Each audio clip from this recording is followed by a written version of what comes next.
Hi everyone, thanks for coming back for part 3. I'm just going to continue where I left off, and I was at verse 19 where it says, "But thou art cast out of the grave like an abominable branch," and I don't think the word abominable is by accident, "and as the raiment of those that are slain, thrust through with a sword." And so it's interesting that it mentions a sword again over here, and they go down to the stones of the pit as a carcass trodden underfoot. And then it goes on to say, "Thou shalt not be joined with them in burial, because thou hast destroyed thy land and slain thy people. The seed of evildoers shall never be renowned. Prepare slaughter for his children for the iniquity of their fathers, that they do not rise, nor possess the land, nor fill the face of the world with cities." And I've talked about before how this is all a battle as to who will possess the land. And then it says, "For I will rise up against them, saith the Lord of hosts, and cut off from Babylon the name and the remnant and son and nephews, saith the Lord, and I will make it a possession for the bittern and pools of water, and I will sweep it with the bosom of destruction, saith the Lord of hosts. The Lord of hosts has sworn, saying, Surely as I have sought, so shall it come to pass, and as I have purposed, so shall it stand."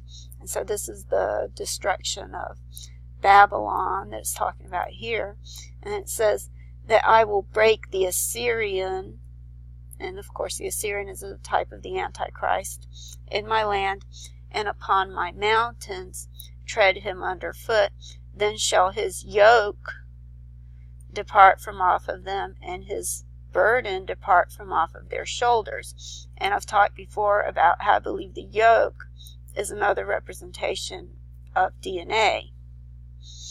And it actually wasn't here where I began to realize that the yoke was a representation of DNA. It was actually, believe it or not, in Job 1, when I was explaining how it's in Job 1:7, where it says, "And the Lord said unto Satan, Whence comest thou? Then Satan answered the Lord and said, From going to and fro in the earth, and from walking up and down in it." And so it explained how this is as if Satan is saying that he's coming to the earth. In 2017 I made a video about that. But as I was looking at the following scriptures, because I've explained before how I believe there's a pattern in the Bible that usually starts from either 1:1 or 1:10 through 17, and then there's usually a division in verse 14. And so when you get to verse 14 over here, it says, "And there came a messenger unto Job and said, The oxen were plowing and the asses feeding beside them." If you look at that in the Greek, you see that it says, "And behold, an angel came towards Job and said to him," and I noticed this word right here, which is an additional word. Over here it says the oxen, but over here it says, this word means pair, the pair of the oxen were feeding, and the female donkey. And of course, when I read that, and I want to get back to this word pair because that's what I recognize this word as meaning, but then I looked it up and I saw that it actually means yoke. So it says the yoke of the oxen, or the oxen that are yoked together, in other words, forming a pair. But this word means yoke, and I guess that's where the word pair comes from. So the yoked oxen were feeding, and the female donkey, and then I was reminded of Genesis 49:11, where I talked about the scripture over here where it says, "The binding of his foal unto the vine, and his ass's colt unto the choice vine. He washed his garments in wine, and his clothes in the blood of grapes." And I've talked about before how that's when I realized that the vine actually represents DNA, because in the Greek it was the word helix. And so immediately understood that the choice vine that it was talking about here is, of course, Jesus. Jesus is the vine, we are the branches. And so the word vine is the word helix, and so this would represent the restoration of the temple, the restoration of the DNA, and of course it comes up in verse 11. Okay, so over here you have the oxen, which are male, and then you have the female donkeys grazing next to them. And so this was coming up in verse 11, and this is where I noticed the word yoke.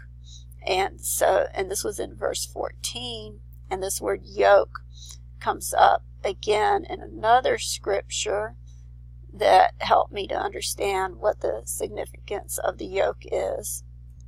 And that was 1 Samuel 6:14, which is another scripture that I've been wanting to get back to and talk more about. This actually came up in my Super Bowl table, so I've been wanting to explain this verse and this scripture over here ever since the last Super Bowl. But over here it says, "And the cart came into the field of Joshua a Bethshemite, and stood there where there was a great stone, and they clave the wood of the cart, and offered the kind of burnt offering unto the Lord." And so on the cart is where the Ark of the Covenant was. It was on the cart.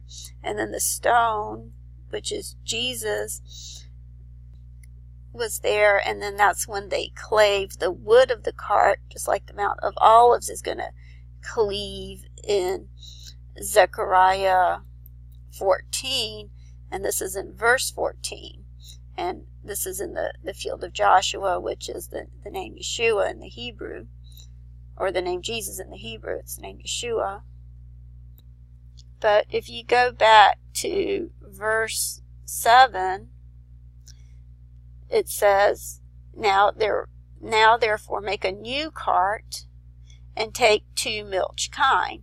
And when I did the table on the Super Bowl, and I read the Matrix at that time, I didn't even know what this meant. I didn't know what milch kine were. So later, after I did that video, I looked up these words, and then it all started to make sense. But it says, "Now therefore, make a new cart, and take 2 milch kine, on which there hath come no yoke, and tie the kine to the cart, and bring their calves home." And so I just want to show you the word over here in Job. I noticed the word yoke again, and this was in the Greek, but it didn't show up in the English, and I'm not sure if it shows up in the Hebrew or not, but it shows up in the Greek. You see this word, and I looked it up, and you can see that it means yoke, but it's a word that means a pair in the Greek. And the implication is that the oxen are yoked together, and so they make a pair. Okay, so when you go to 1 Samuel 6, it says to take 2 milch kine, and milch kine are milking cows. Okay, so they give milk, and there are 2 cows, and it says to take 2 cows that have not been yoked together, and yoke them together. Over here in the English it says tie them together, and tie the kine to the cart. And over here in the Greek it says to yoke them to the cart. Okay, so this is the imagery of 1 Samuel 6:7, and so you see that image over here, and I'll try to enlarge that. Okay, so this is the imagery in 1 Samuel 6:7. So you have the 2 milch kine yoked together, and then you have the Ark of the Covenant on the cart. And this is a picture of the Ark of the Covenant in verse 11. This is actually in 2 Samuel 6:11. But I've shown this image before, and I've explained how I believe this is a representation of DNA, because you have the two staves, which represent the two sides of the ladder. You have the lattice, and then you have either the four horns of the altar or the four wings, which I believe represent the four nitrogenous bases. So I believe this is a representation of DNA. Okay, and this word cart over here in the Greek, it's this word right here, amaxon. And if you look at it on Google Translate, you see that it means a car, cab, carriage, or coach. And so this is basically a chariot, as you can see from these images over here. What I had to do is leave off the letter N, because having the N at the end was archaic. So to get the images of what this word looks like, you have to leave off the N. And so you can see that it's depicted as a chariot or a carriage. Okay, and this is really important because it actually helped me to understand what the imagery was in another movie, what was being depicted in that movie. And that's something, like I said, that I've been wanting to talk about ever since the Super Bowl. Okay, so it says, now therefore make a new cart, and take 2 milch kine, on which there hath come no yoke, and yoke them together to the cart, and bring their calves home from them. And I thought this was a really important verse over here, because it's talking about the children, the offspring of the cows, and it's saying to bring their calves home. Okay, and then it says, and take the ark of the Lord, and lay it upon the cart, and put the jewels of gold which ye return him for a trespass offering in a coffer by the side thereof, and send it away that it may go, and see if it goeth by the way of his own coast to Beth Shemesh. And Beth Shemesh means house of sun, or sun temple. Then he hath done us this great evil, but if not, then we shall know that it is not his hand that smote us, and it was a chance that it happened to us.